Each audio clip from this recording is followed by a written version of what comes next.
یہ اور بات ہے کہ عوام اس وقت آتی ہے جب جلسے کے پوسٹر میں لکھا ہو صاحب جھارکھنڈ سے آ رہے ہیں، کلکتوی جب تک نہیں لکھا ہوا دیکھتے تو لوگ آتے نہیں ہیں۔ مگر میں یہ کہتا ہوں حضرت کی بات دہراتے ہوئے، اور حدیث کے الفاظ بھی یہی ہیں، ان اللہ لا ينظر الى صورکم ولا الى لباسکم او کما قال نبی صلی اللہ علیہ وسلم ولکن ينظر الى نیاتکم۔ اللہ کے رسول صلی اللہ علیہ وسلم ارشاد فرماتے ہیں کہ اللہ تبارک و تعالیٰ تمہارے چہروں کو نہیں دیکھتا، تمہارے نئے لباس کو نہیں دیکھتا، بلکہ وہ تمہارے دل کے حالات کو دیکھتا ہے، وہ تمہاری نیتوں کو دیکھتا ہے۔ تو جتنے لوگ حاضر ہیں صمیم قلب کے ساتھ بیٹھیں اور دل کی گہرائیوں سے سنیں۔ اللہ تبارک و تعالیٰ ہمارا یہاں آنا بیٹھنا سننا سنانا اپنی بارگاہ میں قبول فرمائے۔ میں اپنی گفتگو کا آغاز کرتا ہوں۔ دیکھیں شانیں تو بڑی ہیں اور بڑے بڑوں کی بڑی بڑی شانیں اس دنیا میں ہوئی ہیں۔ ہمارے سامنے روضہ ہے سرکار گل علی بابا کا، ان کی شان بھی بڑی ہے۔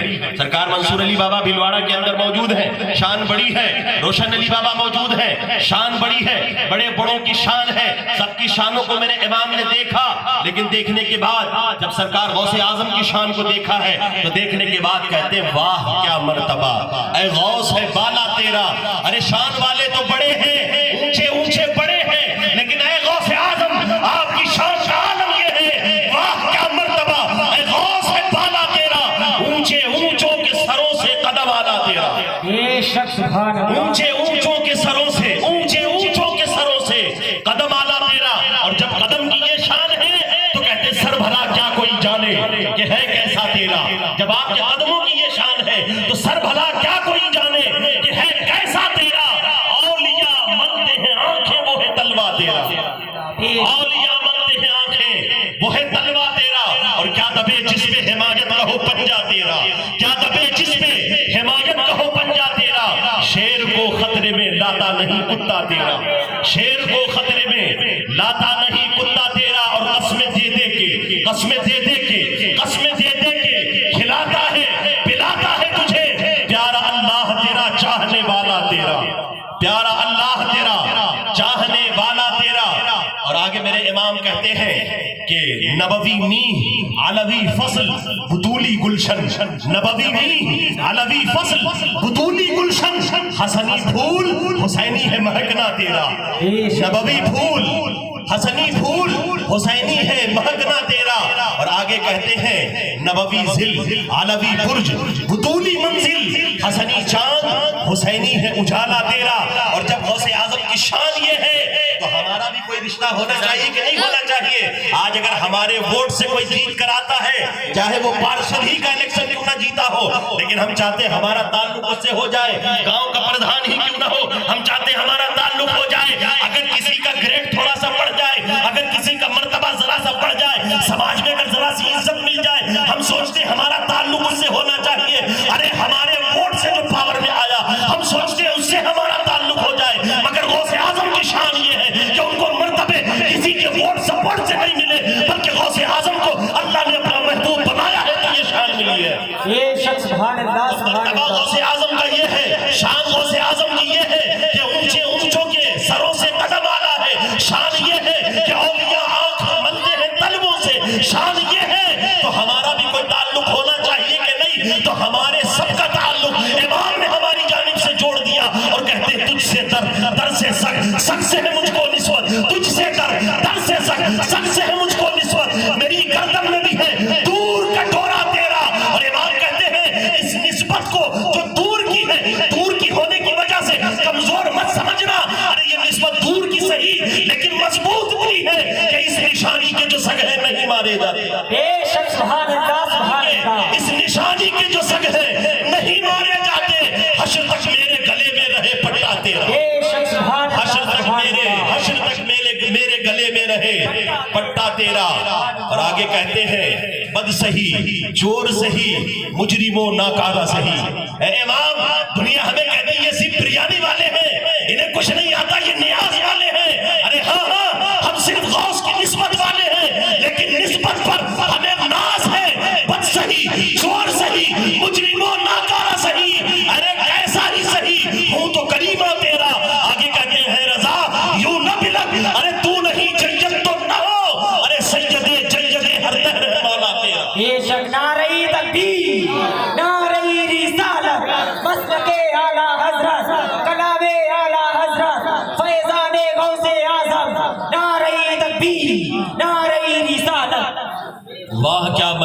غوث ہے بالا تیرا، اونچے اونچوں کے سروں سے قدم آنا تیرا، سر بھلا کیا کوئی جانے کہ ہے کیسا تیرا، اولیاء ملتے ہیں آنکھیں وہ ہے طلبہ تیرا۔ آگے کہتے ہیں اے رضا یوں نہ بلک، ارے تو نہیں جید تو نہ ہو، ارے تم اچھے نہیں تو کیا ہوا، سید جید ہر دہر ہے مولا تیرا۔ بے شک سبحان اللہ۔ تو یہ شان غوث اعظم کی ہے، رشتے ہمارے ہونے چاہیے، اس لیے کہ صرف ہم نہیں کہتے، اللہ قرآن میں کہتا ہے، جو آیت میں نے تلاوت کی، اللہ فرماتا ہے یا ایھا الذین آمنوا اتقوا اللہ وکونوا مع الصادقین، اے ایمان والو اللہ سے ڈرو اور سچوں کے ساتھ ہو جاؤ، اے ایمان والو اللہ سے ڈرو اور سچوں کے ساتھ ہو جاؤ۔ دیکھیں اس آیت مبارکہ کے اندر اللہ تبارک و تعالیٰ نے ایمان والا بھی فرما دیا۔ ایمان بہت عظیم دولت ہے، یہ کوئی ایسی دولت نہیں کہ آپ کسی کے نام کی ایک چائے پیے اور اپنے ایمان کا سودا کر بیٹھے۔ ایمان بڑی عظیم دولت ہے، ایمان بیچنے والی چیز نہیں ہے، بلکہ اگر ایمان سلامت ہے، رائی کے دانے کے برابر بھی سلامت ہے، اللہ اسی رائی کے دانے کے برابر ایمان کے صدقے جنت عطا فرما دے گا۔ لہذا ایمان بڑی عظیم شے ہے، تو اللہ نے اس میں ایمان والا بھی فرمایا۔ اس کے بعد کہا تقوی اختیار کرو، تقوی اختیار کرو، اس کے بعد کہا سچوں کے ساتھ ہو جاؤ۔ تقوی اختیار کرو کیا مطلب؟ گناہوں سے بچو۔ تقوی اختیار کرو کیا مطلب؟ نمازوں کو پڑھو۔ تقوی اختیار کرو کیا مطلب؟ گناہوں سے آنکھوں کو بچاؤ، دل کو پاک رکھو، سماعتوں کو طاہر رکھو، سجدوں سے پیشانی کو سجا ڈالو، مسجدوں میں جا کر اپنے سجدے اللہ کی بارگاہ میں پیش کرو۔ تقوی اختیار کرو، اے ایمان والو تقوی اختیار کرو۔ اس کے بعد فرمایا سچوں کے ساتھ ہو جاؤ۔ ہم نے ہاتھ جوڑ کر کہا اے پروردگار عالم، تو نے جب ایمان والا بھی فرما دیا، صاحب تقوی بھی فرما دیا، تو تقوی والا ہونے کی وجہ سے یہ تو خود تسبیح پڑھ رہا ہے، یہ تو خود نمازیں پڑھ رہا ہے، عمرے یہ کر رہا ہے، حج یہ کر رہا ہے، زکوٰۃ یہ دے رہا ہے، روزے یہ رکھ رہا ہے، سارے اعمال یہ کر رہا ہے، اے اللہ یہ ایمان والا بھی ہے، تقوی والا بھی ہے، تو پھر اسے سچوں کے ساتھ ہونا کیوں ضروری ہے؟ تو فرمایا گیا اس لیے کہ بہت سی مرتبہ ایسا دیکھا گیا، بہت سی مرتبہ ایسا دیکھا گیا، ایمان والے، تقوی اختیار کرنے والے، نماز پڑھنے والے، روزہ رکھنے والے، حج کرنے والے، زکوٰۃ ادا کرنے والے، اعمال کا انبار لگانے والے، لیکن جب شیطان نے چاہا ولایت کی منزلوں تک پہنچنے سے پہلے اور کچھ کو ولایتوں کی منزل حاصل کرنے کے بعد بھی ایمان کے لٹیرے شیطان نے آ کر جب ڈاکہ ڈالا ہے، اگر ان کے ہاتھ میں کسی اللہ والے کا دامن نہ رہا، کسی خدا رسیدہ سے نسبت نہ رہی، کسی اللہ والے کے دامن سے وابستگی نہ رہی، تو ایمان والا ہونے کے باوجود، صاحب تقوی ہونے کے باوجود اس نے اعمال بھی برباد کر دیے اور ایمان بھی لے کر چلا گیا۔ اس لیے فرمایا گیا اے ایمان والو، اے تقوی اختیار کرنے والو، صرف اپنے ایمان پر گھمنڈ مت کرنا، صرف تقوی کی لاٹھی پر ٹیک لگا کے مت بیٹھے رہنا، کونوا مع الصادقین، بلکہ کسی سچے سے، اللہ والے سے اپنے آپ کو وابستہ کر لینا، سچے کے ساتھ ہو جاؤ۔ اس لیے کہ بہت سی مرتبہ دیکھا گیا، واقعہ مشہور ہے، میں اپنی بات پر دلیل پیش کرنے کے لیے صرف اس کو رکھتا ہوں۔ امام فخر الدین رازی رضی اللہ تعالیٰ عنہ 360 دلیلیں دیا کرتے تھے کہ خدا ایک ہے، لیکن جب دنیا سے جانے لگے، روح نکلنے والی تھی، سکرات کا عالم ہے، شیطان آیا، آنے کے بعد کہتا ہے فخر الدین خدا کو ایک مانتے ہو؟ کہا ہاں خدا وحدہ لا شریک ہے، وہ ایک ہے، یکتا ہے، بے نیاز ہے۔ کہا کوئی دلیل؟ کہا بالکل، راضی نے تو زندگی بھر اسی پر دلیلیں دی ہے، آپ نے ایک دلیل پیش کر دی، معلم ملائکہ فرشتوں کا استاد، اس نے اس دلیل کو کاٹ دیا، دوسری دلیل پیش کی، اس نے اس کو بھی رد کر دیا، تیسری دلیل پیش کی، 360 دلیلیں امام راضی نے پیش کی، شیطان نے ان دلیلوں کو کاٹ دیا۔ اب پریشانی کا عالم ہے، پسینے چھوٹ رہے ہیں، امام راضی پریشان ہے، اتنے میں دور سے ان کے پیر و مرشد نجم الدین کبریٰ یہ ساری کیفیت دیکھ رہے تھے، وضو بنا رہے تھے، آپ نے وضو کے پانی کو ایک روایت میں لوٹے کو پھینکتے ہوئے ارشاد فرمایا اے راضی کیوں نہیں کہتے تھے میں بغیر دلیل کے خدا کو ایک مانتا ہوں؟ خدا کو ایک ماننے کے لیے فخر الدین کو کسی دلیل کی ضرورت نہیں، بے شک سبحان اللہ سبحان اللہ، میں بغیر دلیل کے خدا کو ایک مانتا ہوں۔ اس لیے تو ہم نے کہا خواجہ ہم تو آپ کے در کے نوکر ہیں، اے غریب نواز ہم آپ کے در کے بھکاری، آپ ہمارے داتا ہیں، ہم آپ کے در کے نوکر ہیں، آپ کے ہوتے ہوئے ہم کہاں جائیں؟ سرکار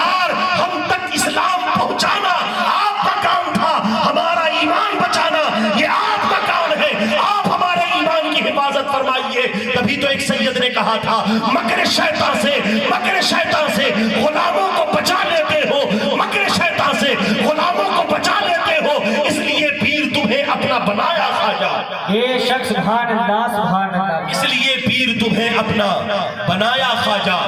حضرات محترم، اور سرکار غوث اعظم رضی اللہ تعالیٰ کی شان تو یہ ہے کہ آپ سرکار غوث اعظم رضی اللہ تعالیٰ کی نسبت اپنے آپ کے اپنے ہاتھوں میں لے لیں، آپ کا دامن پکڑ لیں۔ میرے امام کہتے ہیں اگر غوث اعظم کے نسبت سچا مرید بن کر، سچا غلام بن کر اگر غوث اعظم کی نسبت آپ کے ہاتھ میں ہوگی تو شیطان کبھی بھی آپ کے ایمان پر ڈاکہ نہیں ڈال سکتا، اس لیے کہ میرے غوث کی شان کا عالم یہ ہے کہ دل پہ کندہ ہو تیرا نام، کہ وہ دشت رجیم، دل پہ کندہ ہو تیرا نام، کہ وہ دشت رجیم الٹے ہی پاؤں پھرے دیکھ کے تغرا تیرا، الٹے ہی پاؤں پھرے دیکھ کے تغرا تیرا۔ اس لیے کسی شاعر نے کہا جس کو دامن غوث الورا مل گیا، جس کو دامن غوث الورا مل گیا، اس کو فردوس کا راستہ مل گیا، پھر کسی سلسلے کی نہ حاجت رہی جب بڑے پیر سے سلسلہ مل گیا، بے شک سبحان اللہ سبحان پھر کسی سلسلے کی نہ حاجت رہی جب بڑے پیر سے سلسلہ مل گیا۔ سرکار غوث اعظم رضی اللہ تعالیٰ کی نسبت کو صحیح معنوں میں اختیار کیجئے، اس کے بعد دیکھیں سرکار غوث اعظم رضی اللہ تعالیٰ کی مدد کیسے پہنچتی ہے۔ آج کچھ لوگ کہتے ہیں اللہ کے ولی مدد کرتے ہیں، ان کو پاور کس نے دیا، ان کے پاس طاقت کہاں سے آئی، ان کے پاس کوئی طاقت نہیں ہوتی، ان کے پاس کوئی پاور نہیں ہوتا۔ میں کہتا ہوں میاں آپ 10x10 کا اگر آفس بناتے ہیں، 10x10 کا اگر آفس بناتے ہیں تو اس کو بغیر چوکیدار کے نہیں چھوڑتے، 10x10 کا آفس اگر بناتا ہے انسان تو اس کو بغیر چوکیدار کے نہیں چھوڑتا، اور چوکیدار کو بغیر پاور کے نہیں چھوڑتا۔ جیسے دشمن سے اندیشہ ہے، جیسے دشمن کا ڈر ہے، چوکیدار کو ویسی ہی طاقت دے کر کھڑا کیا جاتا ہے۔ مثال کے طور پر آپ کو ڈر یہ ہے کہ میرے آفس کے اندر کہیں گائے نہ گھس جائے، میرے آفس کے اندر بیل نہ گھس جائے، میری آفس کے اندر کتے نہ گھس جائیں، تو آپ چوکیدار کو ڈنڈا دے کر کھڑا کرتے ہیں۔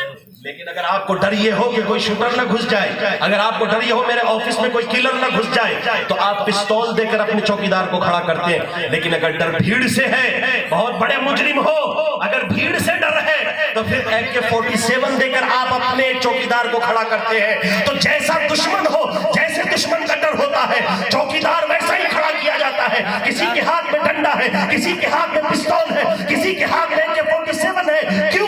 جیسا دشمن ہوتا ہے آفس پر ویسا ہی چوکیدار کھڑا کیا جاتا ہے۔ میں کہتا ہوں آپ 10x10 کا آفس بنواتے ہیں، بغیر چوکیدار کے نہیں چھوڑتے، تو اللہ کا یہ دین آج کیا بغیر محافظوں کے موجود ہے؟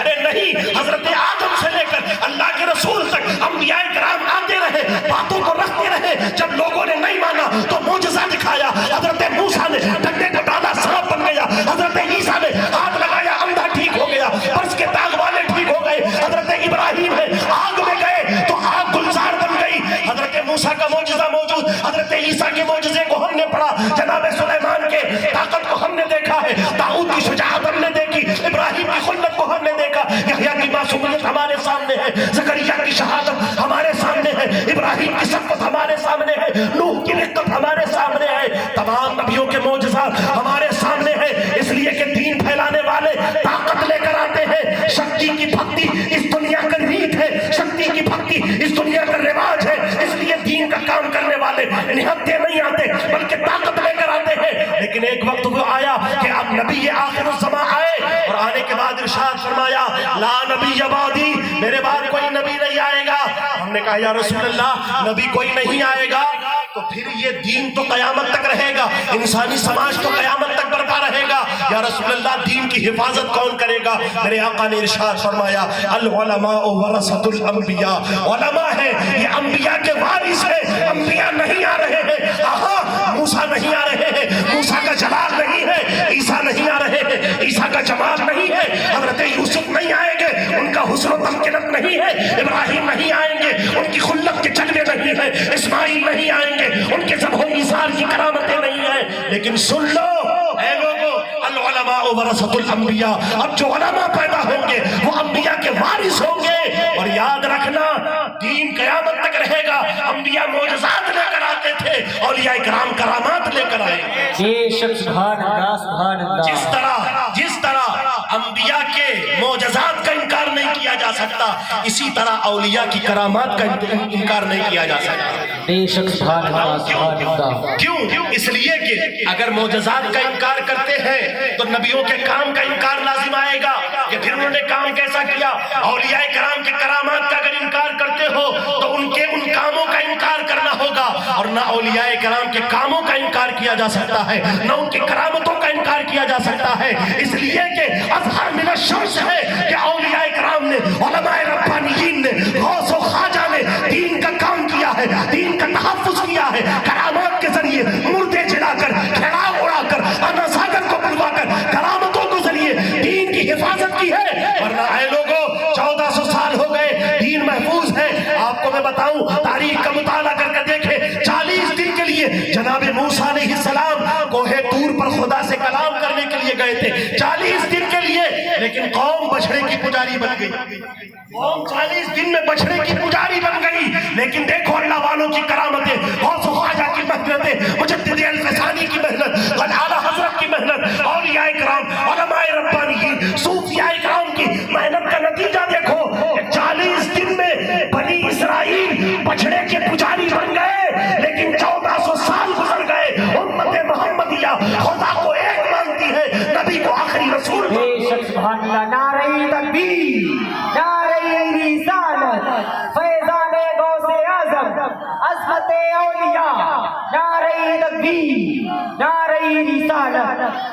یہ اللہ کے ولیوں کی کرامات اور ان کی محنتیں، مشقتیں، کاوشیں نہیں ہیں تو پھر اور کیا ہے؟ لوگ کہتے ہیں آپ غوث پاک کیوں کرتے ہیں؟ لوگ سمجھتے ہیں شاید غوث پاک بھی آج کل کے پیروں کی طرح صرف دیگے چڑھوانے والے اور صرف جو ہے نذرانے بٹورنے والے اور صرف نظر و نیاز والے کوئی پیر تھے، کیوں ان کو اتنا یاد کیا جاتا ہے؟ میں کہتا ہوں غوث اعظم رضی اللہ تعالیٰ عنہ کے کام کا عالم یہ ہے، آپ کی محنتوں کا نتیجہ یہ ہے کہ جو کام آج 56 سے 57 ممالک نہیں کر پا رہے ہیں مسلمانوں کے، تنہا غوث اعظم کی تحریک نے وہ کر دکھایا ہے۔ آپ اٹھا کر دیکھیں، آج فلسطین کے اندر مسلمانوں کا خون بہ رہا ہے، بچوں کے خون سے ہولی کھیلی جا رہی ہے، بہنیں بیوہ ہو رہی ہیں، ماؤں کا سہاگ اٹھ رہا ہے، جوان آزادی سے جینے کو ترس رہا ہے، لیکن اس کے باوجود 57 ممالک مسلمانوں کے تماشائی بنے کھڑے دیکھ رہے ہیں، لیکن سرکار غوث اعظم رضی اللہ تعالیٰ نے ایسی تحریک کی بنیاد ڈالی کہ جس میں پیدا ہونے والا